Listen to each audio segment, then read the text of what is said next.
Dear students, a very warm welcome to all of you in my today's lecture of company law. In my today's lecture, I will discuss you with the topic who may be a member. यानी कि किसी भी company में membership को gain करने के लिए कौन कौन से पर्टिकुलर पर्सन्स एलिजिबल होते हैं उनके बारे में हम आज के लेक्चर में डिस्कस करेंगे.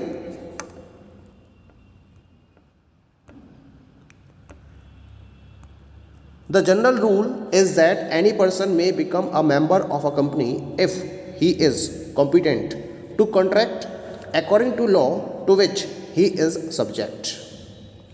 यानी कि कंपनी एक्ट के अकॉर्डिंग कोई भी पर्टिकुलर पर्सन जो कॉन्ट्रैक्ट करने के लिए कॉम्पिटेंट है वही केवल और केवल कंपनी का मेंबर बन सकता है. इस रूल को ध्यान में रखते हुए हम कुछ पर्टिकुलर पर्सन्स की पोजीशन को डिस्कस करेंगे कि क्या वो कंपनी के मेंबर बन सकते हैं या नहीं बन सकते हैं. तो इसमें सबसे पहला नंबर आता है minor. A minor is not competent to contract.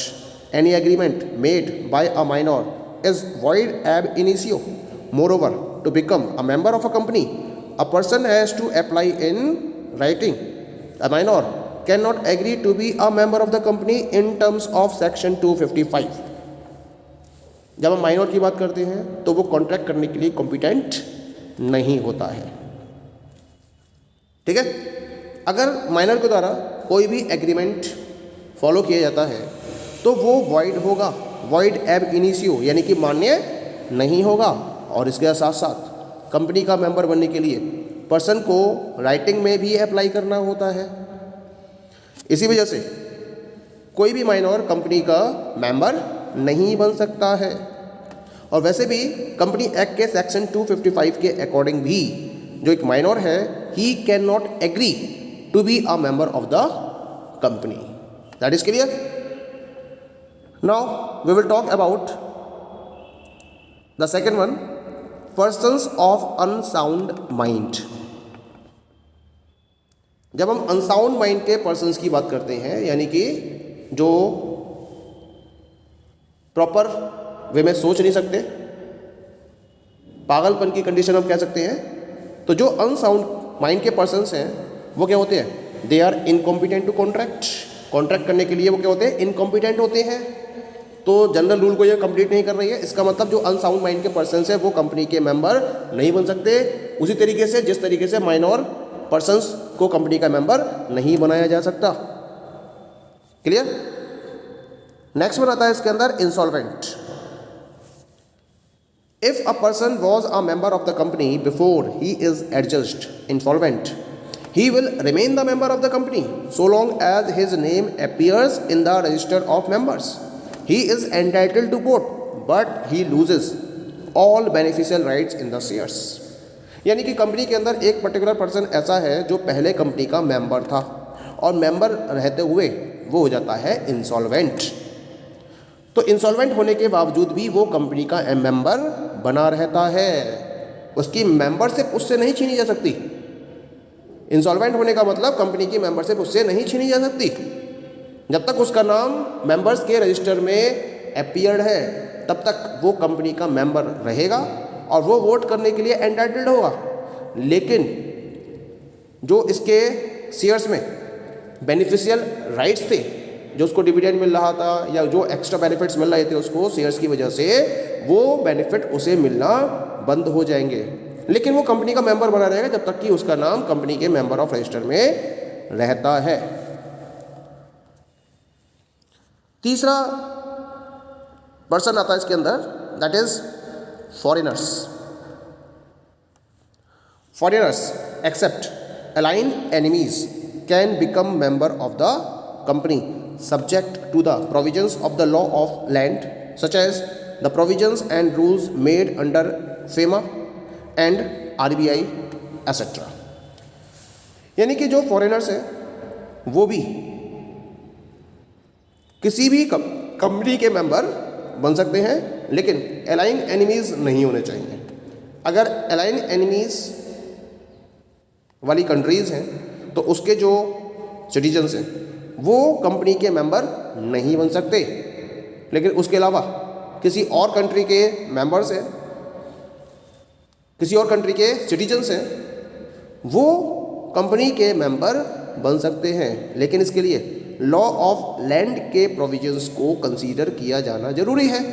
जैसा कि FEMA foreign exchange management act, RBI, reserve bank of India ने जो रूल्स एंड रेगुलेशंस या प्रोविजंस डिफाइन कर रखे हैं फॉरेनर्स के किसी भी कंपनी में मेंबर बनने के रिलेशन में, उनको ध्यान में रखते हुए आप इन्हें कंपनी का मेंबर बना सकते हैं। Now we will talk about the fifth one, and the fifth one is the non resident Indians, NRI.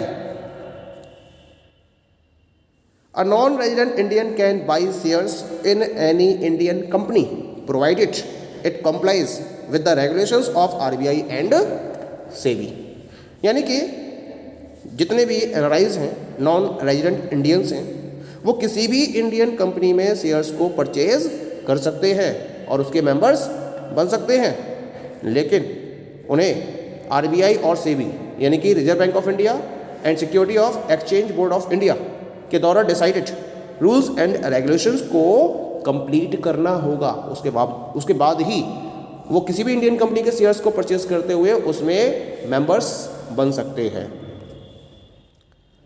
Next category of persons is partnership firm. Partnership firm की अगर हम बात करते हैं तो पार्टनरशिप फर्म एक पर्सन नहीं है और ना ही इसकी कोई लीगल एंटिटी है, तो ये कॉन्ट्रैक्ट करने के लिए कॉम्पिटेंट नहीं है। इसी वजह से ये अपने नाम पर शेयर्स को होल्ड नहीं कर सकती, और अगर ऐसा है तो फिर वो कंपनी का मेंबर भी नहीं बन सकती, क्योंकि इसकी ना तो कोई लीगल एंटिटी है, कोई सेपरेट पर्सन नहीं है ये। तो इसी वजह से ये किसी भी कंपनी के शेयर्स को अपने नाम पर परचेज नहीं कर सकती और ना ही किसी भी कंपनी में मेंबर बन सकती है। लेकिन जो पार्टनरशिप फर्म के पार्टनर्स हैं, they may become joint share holders of shares in a company. वो उस किसी भी कंपनी के अंदर जॉइंट बेसिस पर शेयर्स को परचेज करते हुए जॉइंट शेयर होल्डर्स बन सकते हैं। तो कंपनी पार्टनरशिप फर्म के नाम पर शेयर्स को परचेज नहीं किया जा सकता, लेकिन जो पार्टनर्स हैं वो जॉइंट बेसिस पर शेयर्स को परचेज करते हुए कंपनी के मेंबर्स बन सकते हैं। Next category is company. क्या कंपनी के शेयर्स को परचेज कर सकती है?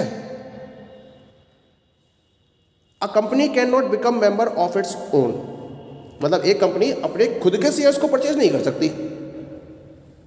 कंपनी अपनी खुद की मेंबर नहीं बन सकती, लेकिन जो एक कंपनी है वो अनदर कंपनी की मेंबर बन सकती है। लेकिन इसके लिए उसके मेमोरेंडम और आर्टिकल में इसका एक प्रोविजन होना चाहिए, इसकी अथॉरिटी होनी चाहिए।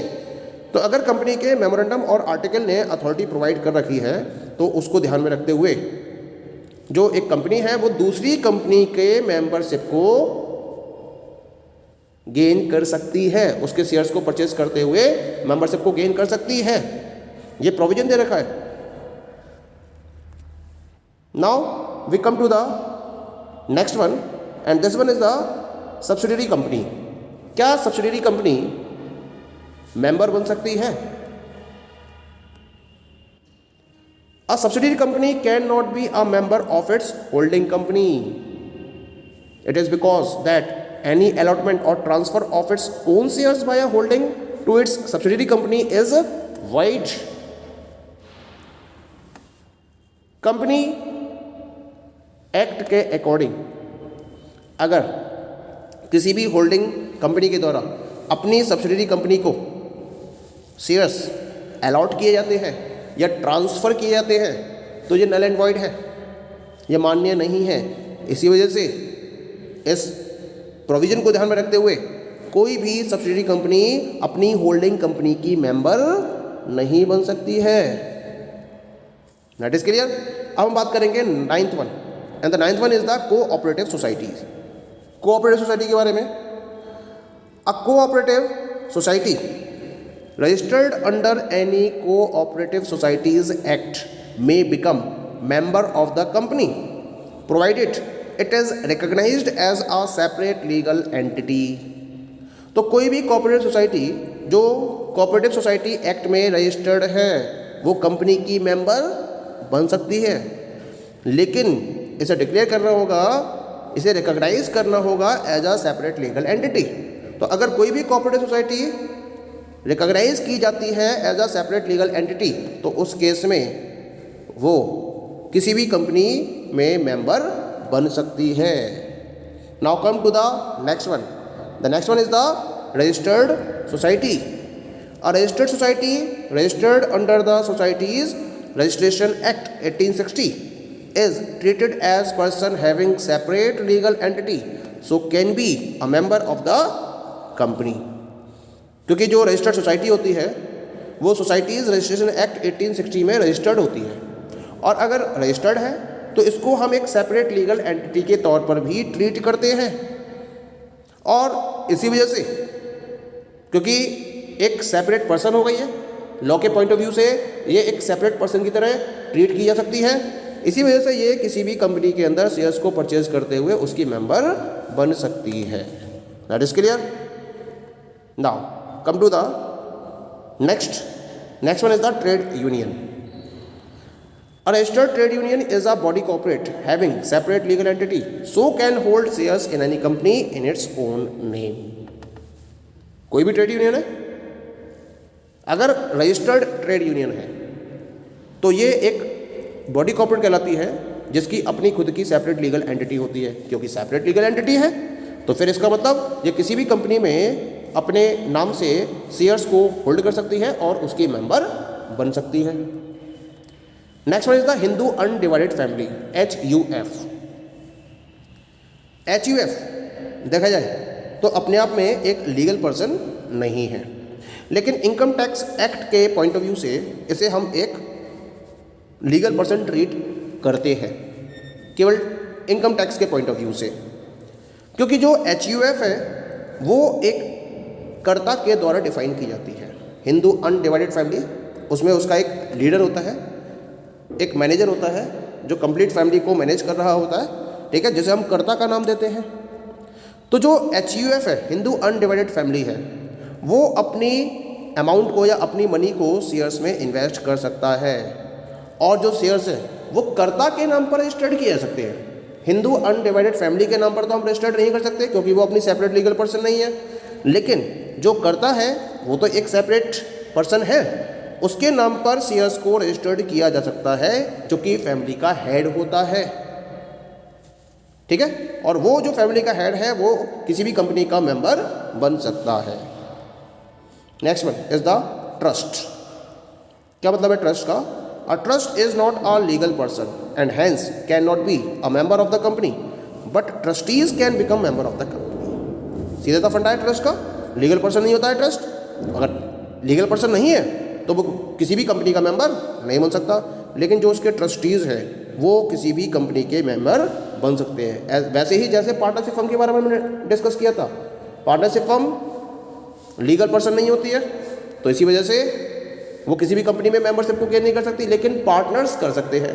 ऐसे ही ट्रस्ट में ट्रस्टीज़ किसी भी कंपनी के मेंबर बन सकते हैं। The last one is the joint membership और जॉइंट शेयर होल्डर्स। अगर दो या दो से ज़्यादा बंदे, 2 और more persons, jointly apply for shares in a company, joint basis पर कंपनी में शेयर्स के लिए अप्लाई करते हैं, तो फिर जॉइंट नेम्स के बेसिस पर शेयर्स अलॉट किए जाते हैं। क्या होता है कि जिसका नाम फॉर्म में पहले होता है उसको पहले लिखा जाता है, और जिसका नाम फॉर्म में बाद में होता है उसके नाम को बाद में लिखा जाता है, लेकिन दोनों के ही नाम को कंपनी के मेंबर के रजिस्टर में नोट कर लिया जाता है। तो अगर 2 या 2 से ज़्यादा बंदे जॉइंटली अप्लाई करते हैं शेयर्स के लिए किसी भी कंपनी के अंदर, तो वो सारे कंपनी के मेंबर्स ही ट्रीट किए जाएंगे, लेकिन जॉइंट बेसिस पर। Okay, so these all are the different categories of persons who may be or may not be the members of the company. Okay, thank you.